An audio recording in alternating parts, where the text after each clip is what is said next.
Glória a Deus! Amém. Ainda bem que tem uma assembleiana aqui nessa casa, né? Graças a Deus. Oxi, senão a gente ia ficar tentando cantar o hino aí até... É que o Sebali estava tentando cantar na versão presbiteriana, mas não vai, entendeu? Tem que ser na assembleiana mesmo. Hã? Cantou um pouquinho, não? Glória a Deus. Quero saudar você com a paz do nosso Senhor Jesus Cristo, aquele que vive, aquele que reina, aquele que eternamente. Nossa última dominical do ano, caminhamos bastante esses domingos. Caminhamos bastante esses domingos, aprendemos bastante. E o Senhor ainda tem mais uma parcela de conhecimento para nós nessa manhã. O Senhor é bom, Ele tem nos abençoado, o Senhor tem cuidado de nós. Foi uma semana boa, entendeu? Estamos aqui e mais uma vez nós estamos juntos na casa do Senhor, onde é melhor estar na casa do Senhor do que em 1000 outros lugares. Estamos tratando neste primeiro período sobre o ser de Deus e seus atributos. Nós iniciamos há alguns meses atrás e ainda vai mais um tanto. E nós estamos falando especificamente dentro do tema de bondade de Deus e especificamente sobre o amor de Deus, que é uma característica da bondade dele. Nós, semana passada, estávamos falando sobre as características deste amor. Nós precisamos conhecer um pouco mais desse amor, talvez para nós podermos valorizar mais. Nós não valorizamos o amor de Deus. Nós nos acostumamos com ele. É como se o amor de Deus fosse algo normal, como o ar que nós respiramos, como se fosse algo como você acordar e abrir a sua despensa e encontrar a sua despensa lá cheia de alimento, em que você pode escolher. Ou você ir ao banco e você poder retirar dinheiro, fazer alguma movimentação, mas o amor de Deus ele é muito mais que isso. E nós começamos falando do amor de eleição, que é o amor de Deus sobre as nossas vidas, em que nós tratamos na semana passada sobre essa impossibilidade que nós temos de, como pessoas mortas no pecado, de procurarmos o Senhor. Se o Senhor não nos alcança, se o Senhor não nos toca, se o Senhor não nos traz para perto dele, nós continuamos andando nos nossos desejos, nas nossas vontades e nos nossos corações. Falamos também sobre o amor de redenção. É uma forma de amor, ou um propósito do amor de Deus. Falamos que nós nunca entenderemos o amor de Deus na forma redentiva se a gente partir da perspectiva humana. Porque nós não queremos nada no sentido de doar, nós queremos no sentido de receber. Quando o Senhor ele fala sobre a redenção, ele apresenta para nós a cruz. E aí nós temos tratado na nossa igreja bastante sobre a teologia do sofrimento. Algo que eu tenho tentado colocar em conta-gotas na sua vida, para que você não se assuste ou não fique muito preocupado ou entre em crise. Mas a teologia da cruz, ela é a teologia do cristianismo. Nós não temos a possibilidade de afastar o sofrimento, nós não temos a possibilidade de tirar o sofrimento da vida do cristão, porque ela faz parte do nascimento do cristianismo, que é a vida de Cristo. Esse amor de entrega. O amor é a inclinação natural de Deus e não a nossa. Nós não temos essa capacidade de buscarmos a Deus. Deus nos ama a despeito de quem nós somos. O seu amor é um amor que restaura, que recupera a dignidade nossa perante Ele que o pecado havia roubado. Então, a partir deste alcançar de Deus, nós temos a possibilidade de interagir com Ele. Sem o amor de Deus nos alcançar, é como se nós estivéssemos falando com uma pessoa que fala japonês conosco, que nós não temos nenhum entendimento, e a pessoa está tentando se expressar, faz gestos e tal, e você não entende absolutamente nada. Tá? O amor de Deus ele tem essa característica e não é baseado no sentimentalismo. O amor de Deus ele é racional. Dialogava essa semana com uma pessoa a respeito exatamente sobre isso. O amor de Deus, ele é racional, mas e o do homem? Ele tem que ser que tipo de amor? Tem que ser sentimental? E são questões que nós não vamos tratar aqui, não faz parte, mas será que o nosso amor ele tem que ser um amor sentimental, de emoções, como o do Roberto Carlos, ou tem que ser um amor racional? Entenda que eu não estou falando que você abre mão de um em detrimento do outro, e sim que a base do nosso amor tem que ser um amor racional, em que nós decidimos amar a pessoa independente do que ela faça para nós. E é toda a base do cristianismo, ela está alicerçada nisso, em que Jesus Cristo, independente do que fizeram com ele, ele lava o pé de Judas. Ele vai lá e tenta sempre dar mais uma oportunidade. E esse amor não é sentimental, como o amor de Deus não é sentimental. Falamos também na semana passada que o amor de Deus é sacrificial. Ele é um amor que não é como o nosso, que quer algo em troca, um amor interesseiro, mas é um amor de doação. Ele se sacrifica por mim e por você, sabendo que nós não temos condição nenhuma de o alcançar. Então ele se sacrifica. Deus escolheu a si mesmo para sofrer a punição, e talvez seja o grau maior de doação e de sacrifício que possa ser feito, é você doar a sua própria vida. Porque enquanto as pessoas estão precisando de remuneração financeira, ou estão precisando de uma roupa, ou estão precisando de alguma coisa simples, você tira daquilo que você tem. E a vida é única, não tem como você repor. E aí Deus, ele se doa através da figura de Cristo, com um amor de sacrifício. E é algo que eu vou falar um pouco à noite. O que será que nos é exigido? Será que é menos do que isso? Nós esquecemos a condição de que Deus fala: se sois meus discípulos, vocês têm que fazer o que eu faço. Façam a vontade do meu Pai. Você entende que o cristianismo contemporâneo, o cristianismo nosso, ele está muito longe do cristianismo que a Bíblia prega, que é um cristianismo em que você tem que abrir mão da sua vida em prol do outro. É complicado. E as pessoas não querem isso. Por isso que igrejas elas ficam abarrotadas com teologias que não tem nada a ver com o cristianismo. Estava ouvindo um amigo meu, ele disse que esteve numa igreja grande, de porte grande, dessas aí bonitonas aí, e aí ele foi falar sobre missões. E ele chegou para a pessoa, com o amigo estava comentando, e aí o rapaz falou assim: olha, você está precisando levantar um dinheiro para ir lá para Moçambique, para fazer missões. Vai na igreja tal, eles têm um departamento de missões lá, uma igreja dessas grandes aí. E aí ele chegou marcou um dia, um horário, chegou lá, o cara estava sentado na mesa, sentado na cadeira, com o pé em cima da mesa. E aí ele começou a explicar, entrou, cumprimentou tal, e começou a explicar sobre missões para ele. E ele falou assim: esse negócio de Moçambique, eu queria abrir um nos Estados Unidos. Eu queria abrir um em Londres. Porque lá a gente vai poder levantar mais dinheiro, não sei o quê. E aí esse amigo meu missionário, ele falou assim: não, desculpa pastor, mas eu não entendo que igreja tem que ser vista dentro da condição de negócios. A resposta dele: mas você não lembra daquela passagem que Jesus Cristo ainda era pequeno e ele sumiu da presença do pai e da mãe? E aí a mãe, depois que encontra ele, fala: filho, o que você fez conosco? E Jesus olha para os pais e fala assim: eu estou cuidando dos negócios do meu pai. Olha a ligação que ele fez. Jesus, tratando dos negócios do pai, ele entendeu que a igreja é um negócio. E as pessoas querem isso. A pessoa ela quer ser tosqueada como uma ovelha, mas ela não quer ouvir sobre a doutrina do pecado, sobre a doutrina do sofrimento. Mas é isso que a Bíblia fala. É isso que ela fala. Ela nos promete uma vida regalada no pós-morte. Pode ser que aqui você tenha, e muitos têm. E se nós estamos aqui, eu tenho certeza que você teve um mês difícil, mas você foi abençoado por Deus. Nós vivemos numa condição acima da média e nós não nos damos conta disso. Nós não nos damos conta de que uma grande parte da população mundial não tem acesso à água, não tem acesso a saneamento básico. É interessante quando a gente vê americanos vindo para o Brasil. E eu tenho ajudado lá na faculdade e cada 2 vezes por ano a gente traz um americano para falar em seminários por aí. E aí a primeira coisa que ele fica é chocado. Quando se leva numa churrascaria, eles olham...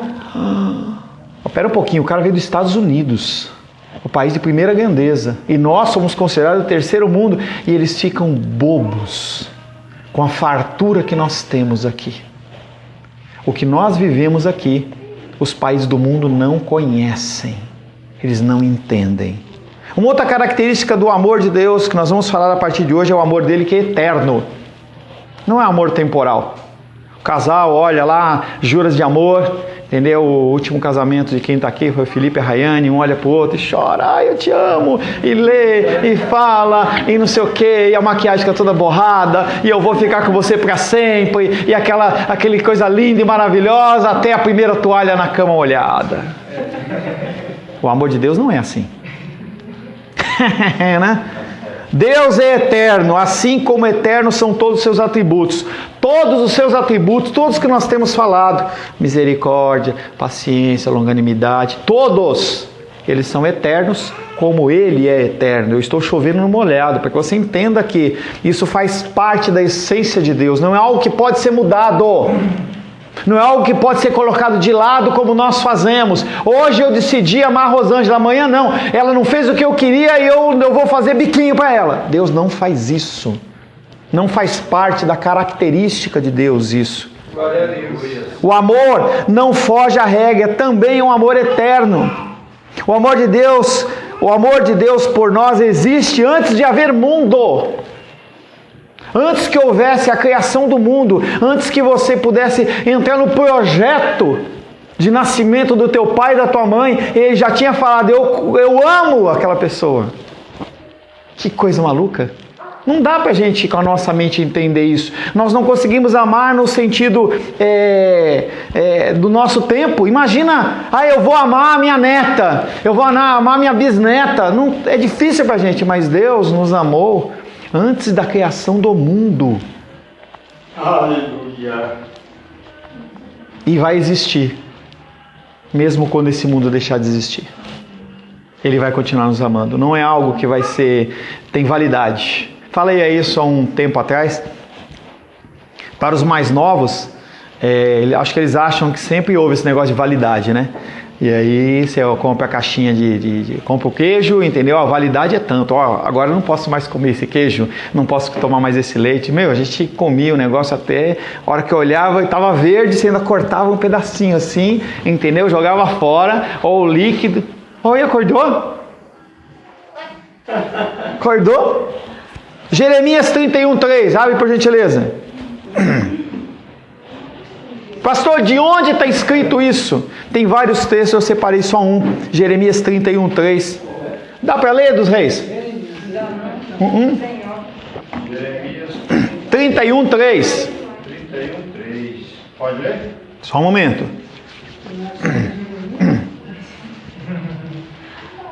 Não achou nem Isaías ainda? Então, Jeremias 31:3. Não, eu estou falando aqui. Isaías é maior e está perto, né? Jeremias 31:3, pode ler.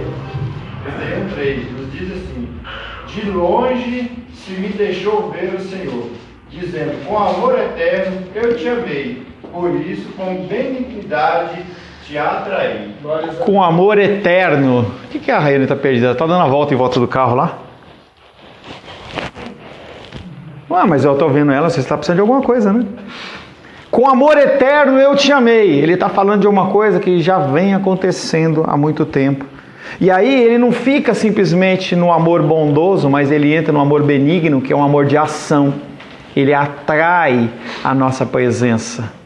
Ele faz com que nós venhamos a Ele. Mais ou menos como o beija-flor, ele é atraído pelo cheirinho da flor. Ele não vai em qualquer flor.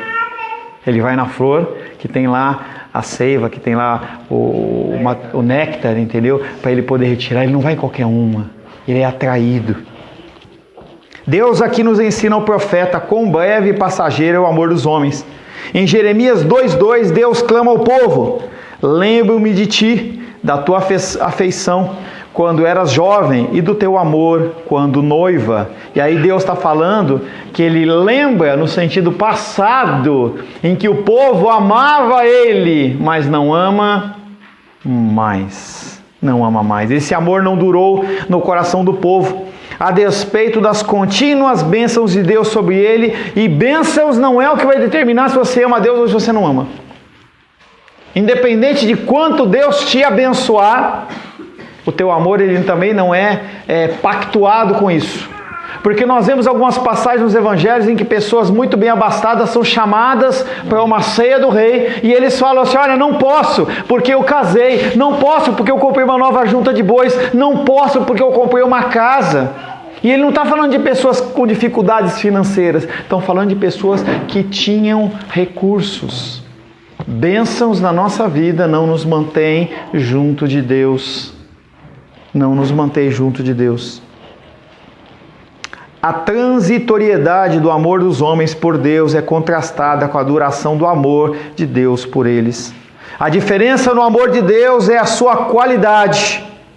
Riqueza de palavras não pode expressar esse amor. Você pode procurar em qualquer língua que você não vai encontrar a condição do amor de Deus sendo apresentado de uma maneira perfeita e clara.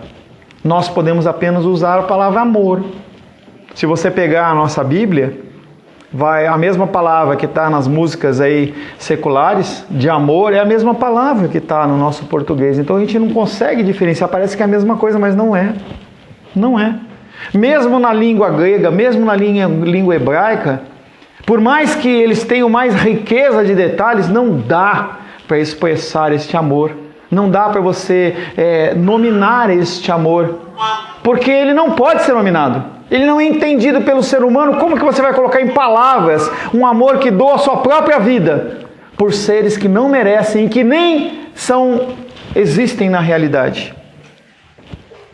A única maneira de expressar o amor de um modo diferente é dizer que o amor de Deus é duradouro, porque o nosso não é. É uma característica que a gente pode ligar à palavra amor, que dá diferencial do nosso. A duração, a eternidade desse amor. Um amor que não muda a despeito da infidelidade das pessoas amadas. O amor de Deus não é um amor de simples tolerância com os pecados do povo. Também o amor de Deus não é: eu vou ficar aguentando a Shirley com esses pecados. Oh, raiva que eu fico. Imagina, tem gente que pensa assim. Deus fala assim: que raiva da Shirley, mas eu não posso fazer nada porque Jesus morreu. Que raiva do Felipe, que vontade de Jesus dar uma vacilada aqui como advogado e eu sumo com ele. Não existe isso. Esse amor de tolerância é exigido por nós. No que for possível, amai a todos. Viva junto, no que for possível. Se não é possível, você se afasta da pessoa, mas tenta não nutrir mágoas, angústias. Porque há pessoas que a gente, como ser humano, não consegue conviver. As pessoas nos magoaram, entristeceram tanto, em que a gente tolera, mas se houver a possibilidade, a gente vai embora. E isso está na palavra de Deus, porque Deus conhece o meu coração e conhece o seu coração. Mas cadê o amor de Deus? Estou perdoando ele. Mas essa atitude que é reputada na Bíblia é uma atitude egoísta nossa, porque nós não queremos. Eu não estou falando que eu consigo não, hein? Eu não estou falando que eu consigo. Eu estou dizendo para você a realidade da coisa. Nós nos afastamos com o coração altruísta, como se a gente estivesse fazendo um bom, mas nós estamos defendendo o nosso coração. Não é o coração dos outros, é o nosso. O amor de Deus não é um amor de simples tolerância com os pecados do povo, mas é um amor cheio de fervor do começo ao fim, por causa da sua natureza santa. Além de Ele nos amar, Ele nos ama demais, numa medida incompreensível. Não é um amor de tolerância, mas é um amor que é incompreensível. O amor de Deus, portanto, é um amor de constância. Ele não varia. Quando você estuda física, você tem a linha reta aqui, ela faz assim, ó, que nem aquele negócio de coração, né? Pip, pip.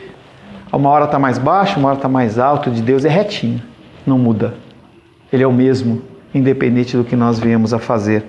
Nós temos uma ilustração do amor de Deus, de uma forma humana, dentro do livro de Oséias. Leia o livro de Oséias. Oséias, ele é chamado por Deus como um profeta.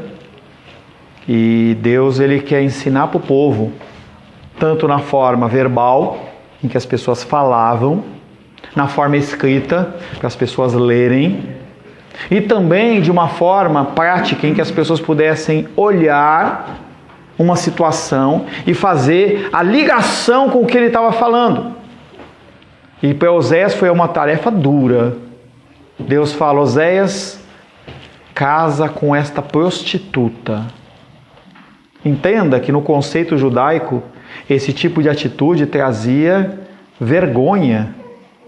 Muito mais do que no contexto de hoje. Vergonha.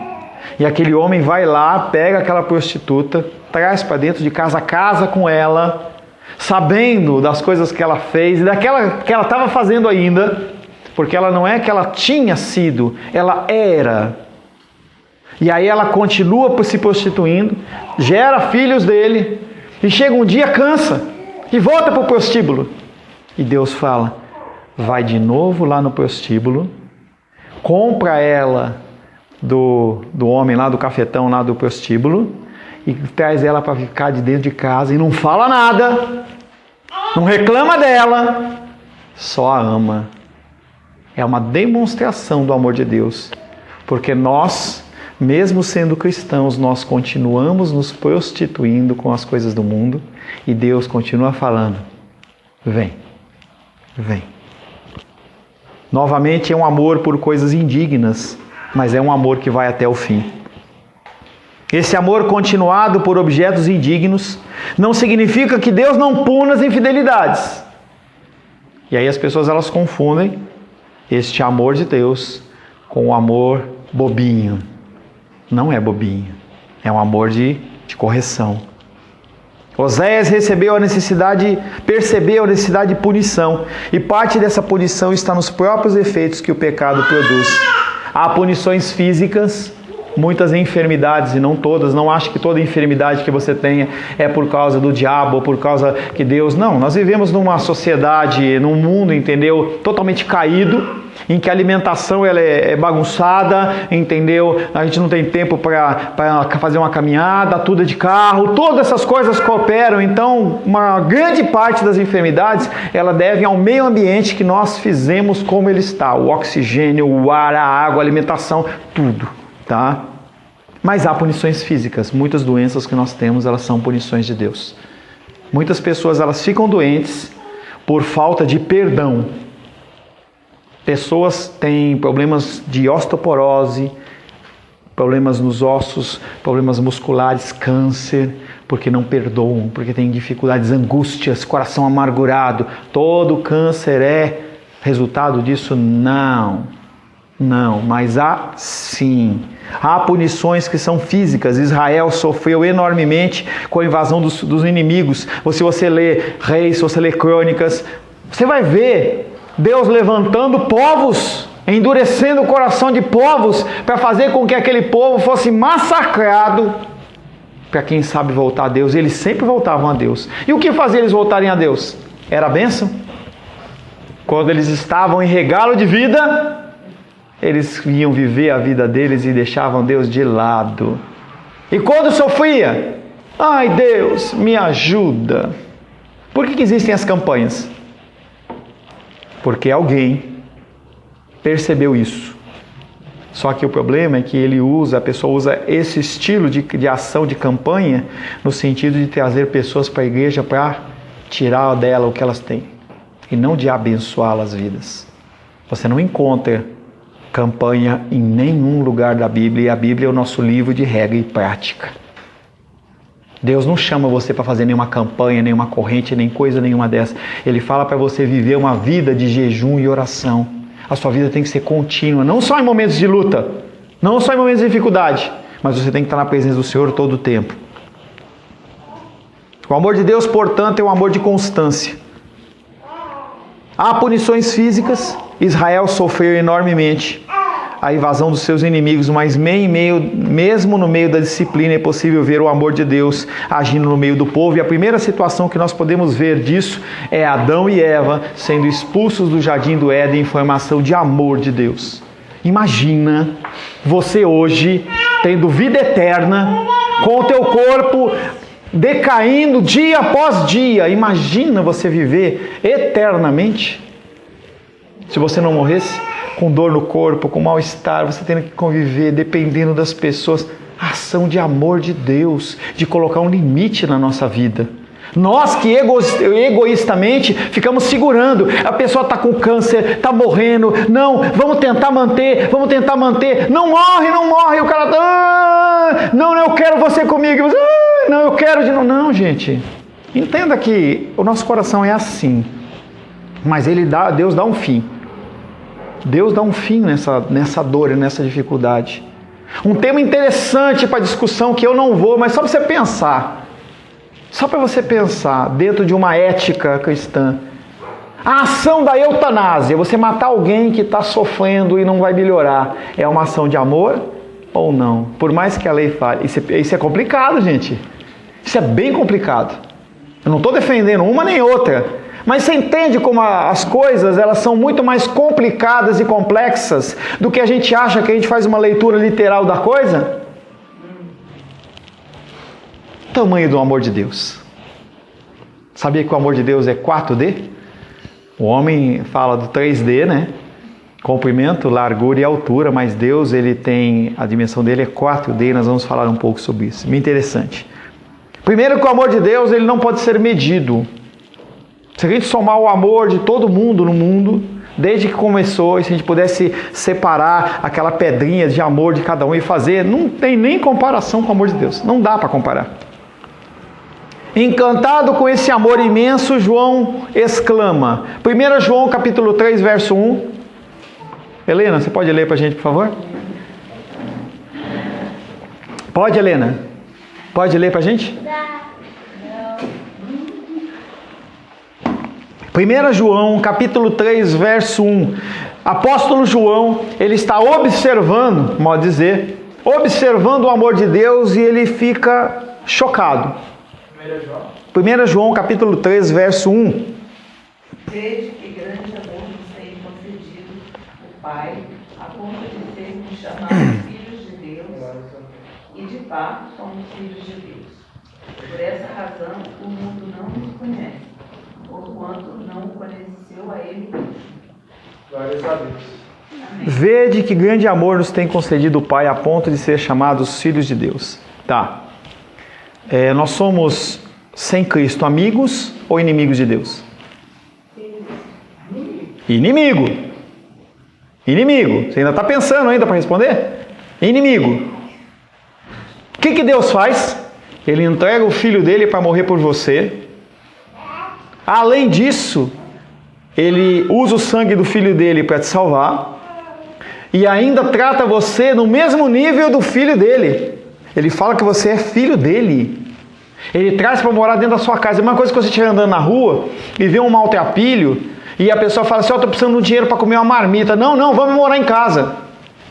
A partir de hoje eu te adoto. Você entende como é difícil para a nossa mente entender? Espera um pouquinho, mas eu vou trazer um homem para morar dentro da minha casa, eu tenho uma filha, eu tenho uma esposa. Não, Deus não está falando nada disso. Vem. É por isso que o apóstolo João está chocado. Porque além de nós sermos amigos, nós passamos a ser filhos, nós temos direito a uma herança. Imagina você tem algum bem na sua casa, e quando você falecer, você vai deixar para os seus filhos. Teoricamente, é o natural. E aí você pega uma pessoa de fora e fala, esse aqui também é filho, esse também tem direito à herança. É o que ele está falando aqui. João se admira do fato de Deus ter tornado os inimigos dele em amigos. Além disso, os chama de filhos. Evangelho de João, capítulo 15, verso 13.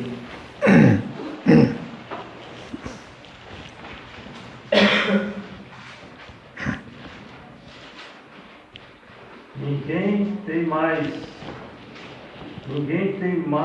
tem maior amor do que este, de dar a alguém a própria vida em favor dos seus amigos. No Evangelho de João está falando do amor, está falando através de Jesus. Ele é porta-voz das falas de Jesus. E aí ele já vai falando que ele não fala mais de inimigo, ele está falando de amigo. Ele vem fazer a referência do 1 João que ele vai escrever lá depois. Ninguém tem maior amor do que esse, dar a vida em favor dos seus amigos. Os que eram inimigos, Deus considerou amigos, por causa do seu inigualável amor. Por isso que ele fala que é o maior amor. Não tem outro amor maior do que esse. Paulo diversas vezes descreve a grandeza do amor e o traduz como misericórdia. Efésios capítulo 2, versos 4 e 5.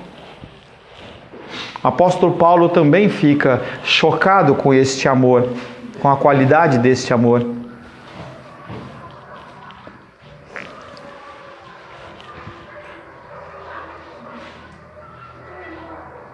Mas Deus, sendo rico em misericórdia, por causa do grande amor com que nos amou, e estando nós mortos em nossos delitos, nos deu vida juntamente com Cristo, pela graça sois salvos.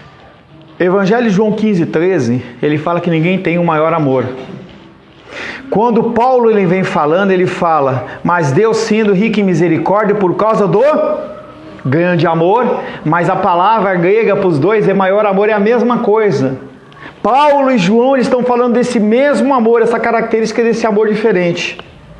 Ainda uma vez mais, falando do assunto da imensidão de Deus, Paulo vem falando sobre ele na função 4D, que eu falei para você, Efésios 3, versos 17, 18 e 19. Vamos falar da grandeza de Deus, que não é só um amor de comprimento, não é só um amor de altura e largura, mas também é de profundidade. Efésios 3, 17, 18 e 19. E assim, habite Cristo no vosso coração pela fé, estando vós arraigados e alicerçados em amor, a fim de poderdes compreender com todos os santos qual é a largura e o comprimento, e a altura e a profundidade, e conhecer o amor de Cristo que excede todo entendimento, para que sejais tomados de toda a plenitude diante de Deus. E assim habite Cristo no vosso coração pelo que você está vendo. É pelo que você está vendo que Cristo vai habitar no seu coração? Vocês estão lendo o texto? E assim habite Cristo no vosso coração pela fé. Não é pelo que você está vendo. Não é pelo problema que você está passando. Não é pela enfermidade que você está passando. É pela fé. Estando vós arraigados, alicerçados, ele está falando como se pegasse uma coluna e abrisse um buraco, fizesse um alicerce bom e concretasse, não move. Alicerçados em amor, a fim de poderes compreender com todos os santos. E ele está chamando você do quê? Você é o quê? O que é santo? Separado de Deus, escolhido de Deus. Você é filho. Esquece aquela comparação do católico, da igreja católica, em que a pessoa ela é santo pelas suas obras. É uma definição deles, a gente respeita. Mas a definição que nós temos na Bíblia não é que eu sou santo pelas minhas obras, e sim pelo sacrifício de Cristo na minha vida. O sacrifício dele cobre a multidão dos nossos pecados. E aí ele começa a falar desse amor, que é um amor de largura, um amor de comprimento, um amor de altura e um amor de profundidade. Paulo usa essas 4 palavras e nós vamos falar um pouco sobre elas. Primeiro, largura. O que quer dizer, o que o apóstolo Paulo quer dizer sobre largura do amor de Deus? Efésios 2, versos 11 até 18. Eu vou ler.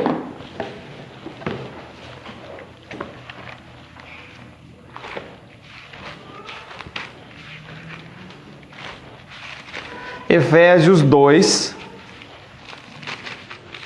versos 11, ou melhor, 11 em diante. Portanto, lembrai-vos de que outrora vós, gentios na carne, chamados incircuncisão por aqueles que se intitulam circuncisos na carne, por mãos humanas, naquele tempo estáveis sem Cristo, separados da comunidade de Israel e estranhos às alianças da promessa, não tendo esperança e sem Deus no mundo. Mas agora, em Cristo Jesus, vós, que antes estáveis longe, fostes aproximados pelo sangue de Cristo, porque Ele é a nossa paz, o qual de ambos fez um, e tendo derrubado a parede da separação que estava no meio, a inimizade, aboliu na sua carne a lei dos mandamentos na forma de ordenanças, para que dos dois criasse em si mesmo um novo homem, fazendo a paz, e reconciliasse ambos em um só corpo com Deus, por intermédio da cruz, destruindo por ela a inimizade. E vindo, evangelizou paz a vós outros que estáveis longe, e paz também aos que estavam perto, porque por ele, ambos, temos acesso ao Pai em um Espírito. O que quer dizer esta largura que o apóstolo Paulo fala no texto de que nós já lemos de Efésios 3, 17 a 19?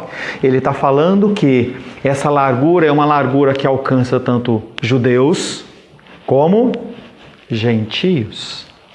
A largura está falando sobre qual que é o grau de abrangência.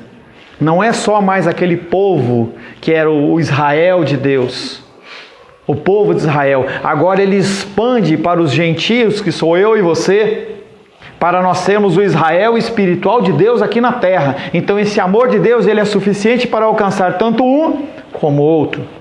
Segunda palavra, cumprimento. Efésios capítulo 1, versos 4 e 5. Entenda que a palavra de Deus, ela se explica nela mesma. Se o apóstolo Paulo está falando desses 4 tipos de abrangência do amor, ele não vai procurar um outro livro para ele explica dentro de Efésios mesmo. Efésios capítulo 1, verso 4 e 5.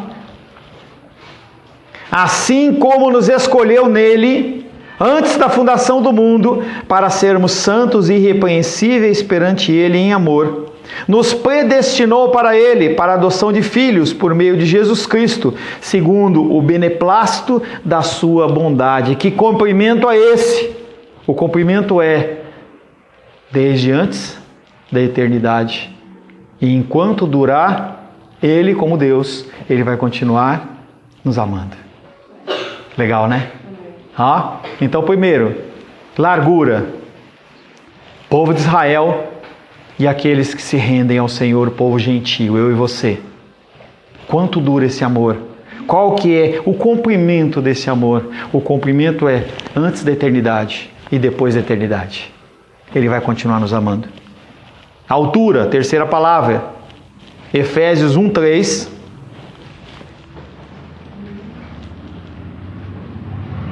Efésios 1, 3. Bendito Deus e Pai do nosso Senhor Jesus Cristo, que nos tem abençoado com toda sorte de bênção espiritual nas regiões celestiais em Cristo. Qual é o alcance desse amor? A gente já sabe que esse amor, ele é eterno. Mas ele vai até onde? Qual que é o grau dele? Será que ele está disposto ao quê? Até onde? Até onde? E aí a resposta em Efésios 1:3. Ele já nos concedeu toda sorte de bênçãos espirituais nos lugares celestiais em Cristo. Ou seja, nós temos, não somos Deus, nós não somos Cristo, mas nós temos acesso a esta mesma herança que Ele. A gente não consegue entender isso. É como se um estranho abrisse a porta da casa para você e falasse assim: a casa é sua, não apenas de boca.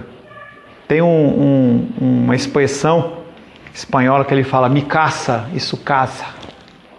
A minha casa é sua casa. O que você fizer, está tudo certo, porque você é meu e você vive na minha vida. E para completar isso, Efésios 2:6, Ele não só nos concede toda sorte de bênçãos nas regiões celestiais em Cristo. Efésios 2:6.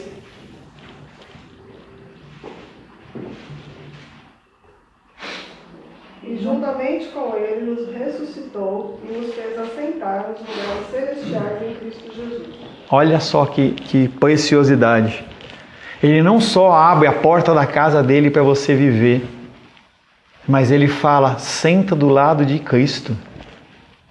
Ele está falando que tem um lugarzinho para você lá do lado de Cristo, o autor da vida, a palavra, o verbo, o alfa, o ômega, aquele em que todas as coisas foram criadas por Ele, para Ele e através dEle. O nosso autor da consumação, o autor e consumação da nossa fé, o grande pastor das nossas almas, ele fala: tem uma cadeira do lado dele para você. É isso que ele está falando. Então, largura. Nós somos amados por ele como judeus. Comprimento é um amor eterno. E essa altura, qual que é o nível deste amor? É o mesmo amor que ele destina para o filho. Que coisa mais louca! Pastor, a gente lê essa palavra, a gente lê tudo isso e não tira todas essas lições. A gente lê assim, pronto, e foi bom ter isso ali. Cadê a profundidade disso dentro de nós, a compreensão, o jeito da gente ingerir, tudo isso. Eu estou tentando ler a Bíblia dessa maneira, mas é difícil demais. Mas é normal, mas é normal. Para a pessoa, entenda dos reis, que para a pessoa, ela chegar num grau desse conhecimento, que não é meu, hein? Tá?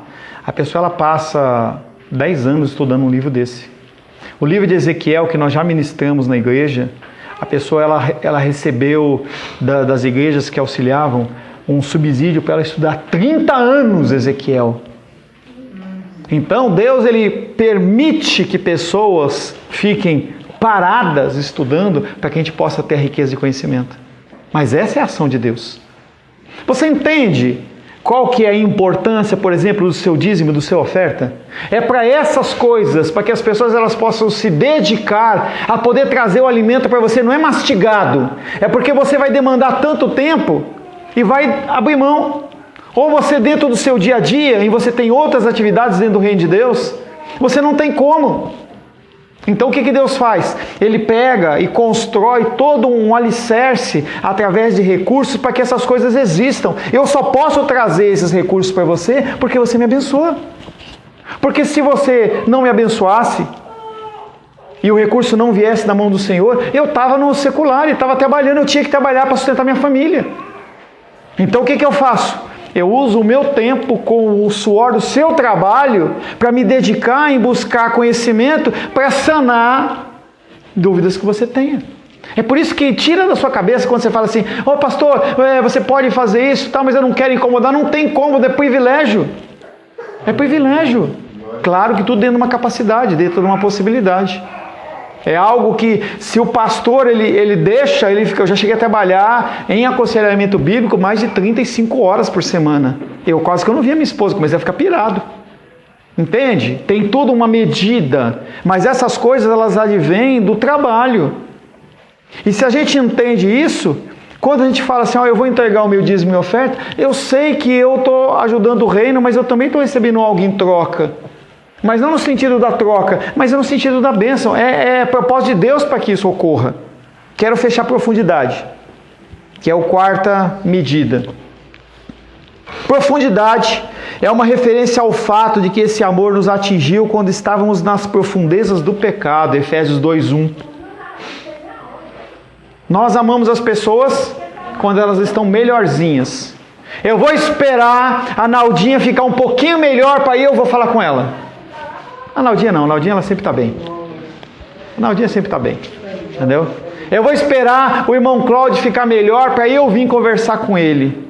Deus não espera. Ele manifesta o amor dele antecipadamente. Efésios 2:1. Como que nós estávamos? Alguém que saiba ler, por gentileza? Ele nos deu vida, estando vós mortos nos vossos delitos e pecados. Morto. Não tem mais solução. Não adianta dar choque. Não adianta fazer respiração boca a boca. Não adianta dar injeção no coração. Não adianta fazer nada. Está morto. Podre. É a ação de Lázaro. Podre. Jesus, eu não posso tirar a pedra, porque já tem 3 dias. Ele está podre. É a minha situação e a sua situação. Ele nos faz assentar nos lugares celestiais. Ele nos ama com amor eterno. Nós estando o quê? Podres, mortos. Ele nos alcançou quando estávamos ainda no fundo do poço e nos elevou a uma posição de honra, nos tratando como filhos. Essas palavras nos falam desse amor tão grande que vai para todas as direções e que percorre todas as distâncias a fim de nos alcançar. Esse amor é incompreensível porque ele excede todo o nosso entendimento. Não é todo o entendimento, é todo o nosso entendimento. Se a gente parar para tentar entender, a gente não consegue entender. Quem nunca foi objeto desse grande amor, não vai entender. Se a pessoa, ela nunca foi tocada por esse amor, ela não vai entender. Não vai entender. E eu tenho certeza que se você parar agora e fechar os seus olhos, você vai lembrar de várias vezes que o Senhor ele deu algum tipo de livramento para você que era impensado. A coisa acontece. Eu vou morrer. Não vai dar mais. Eu não levanto mais. A hora que você vê, você está em pé de novo. Você esquece, mas está lá registrado. Entendeu? A ação de Deus. Eu creio que nesse dia, no dia do julgamento do Senhor, vai ser algo interessante, porque nós vamos poder contemplar esses momentos.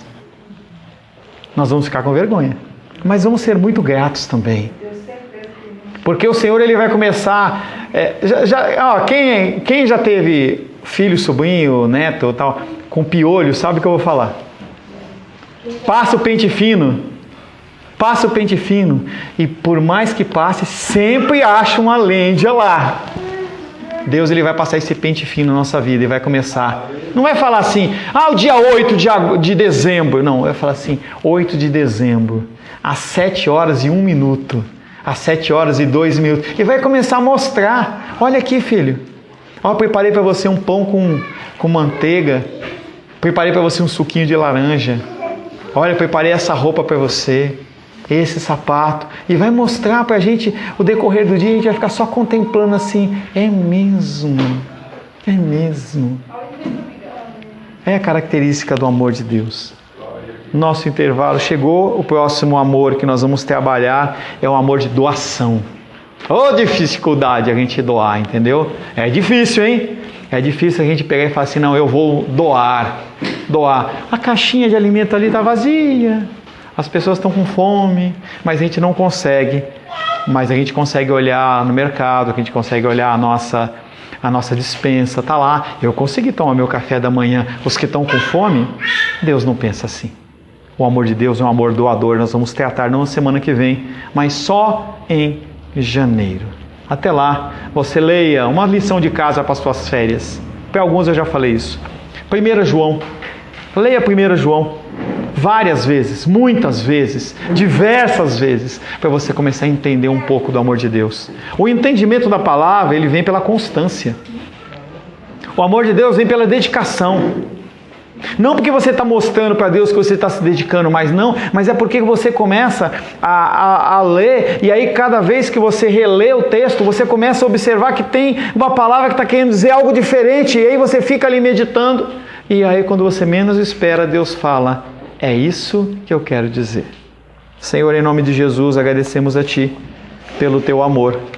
Agradecemos a Ti, Pai querido, porque o Teu amor é um amor que nos alcança, é um amor que nos redime, é um amor de sacrifício, é um amor eterno, é um amor imenso, Pai. Um amor, Pai querido, que nos alcança, um amor, Pai querido, que nos preenche, um amor, Pai querido, que nos conduz. Que nós possamos cada vez mais aprender e entender deste amor. Que nós possamos cada vez mais, Pai querido, nos deleitar na Tua presença. Há tantas, Pai, atividades no nosso dia a dia, mas nós queremos pedir ao Senhor que o Senhor nos oriente para que nós possamos dar a importância devida à Tua palavra, Senhor, em nome de Jesus.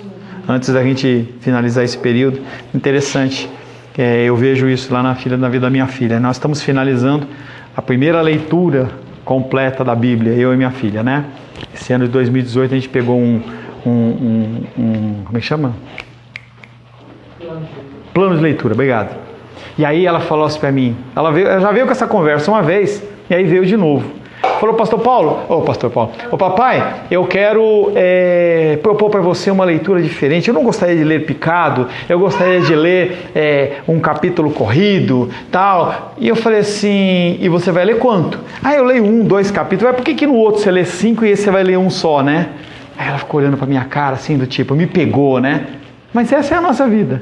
Mas papai, como é que eu vou no ano que vem? Eu tenho muitas atividades, eu tenho inglês. Eu falei assim, o problema é que você está colocando as suas atividades primeiro da leitura da palavra. Se você colocar a leitura da palavra antes, o que vai acontecer? É que as atividades vão ficar com o restante do dia, mas o que era mais importante, ele vai ser preservado. Ela olhou para mim assim, abaixou a cabeça e continuou comendo. Ela entendeu. Amém, queridos?